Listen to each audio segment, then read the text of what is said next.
Hi friends, ఈరోజు మనం ఇంట్లోనే నెయ్యి ఎలా తయారు చేసుకోవాలో చూద్దాం.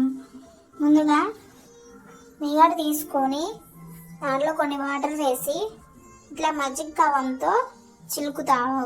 బాగా చిలకాలి. ఒక 15 మినిట్స్ వరకు చిలికినాక పైకి వెన్న వస్తుంది. చూపించే విధంగా ఇలా వెన్న తీసుకొని బాగా చిలకాలి. అప్పుడే బాగా వెన్న వస్తుంది. ఇప్పుడు వెన్న రెడీ అయిపోయింది. వెన్న తీసి ఇట్లా గిన్నెలో కొన్ని వాటర్ వేసి వెన్న ముద్దలు దాంట్లో వేయాలి.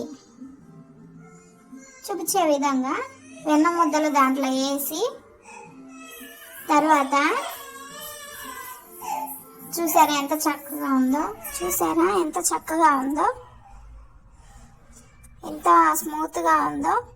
తర్వాత వాటర్ అన్ని తీసేసినాక వెన్న ముద్దలు మాత్రమే పొయ్యి మీద పెట్టుకొని కాగనివ్వాలి. ఇలా కాగనిచ్చినాక స్పూన్ తీసుకొని మధ్యలో తిప్పుకుంటా ఒక 3-4 కరివేపాకు దాంట్లో వేయాలి. కరివేపాకు వేసుకుంటే చాలా బాగుంటుంది. హెల్త్కి కూడా చాలా మంచిది. స్మెల్ కూడా చాలా బాగుంటుంది. చూసారా, నెయ్యి ఇప్పుడిప్పుడే స్టార్ట్ అవుతుంది రావడం పైకి. బాగా మరగనిచ్చుకోవాలి. ఇలా మరగనిచ్చుకోవాలి. చూపించే విధంగా లో ఫ్లేమ్లో మరగనిచ్చుకోవాలి.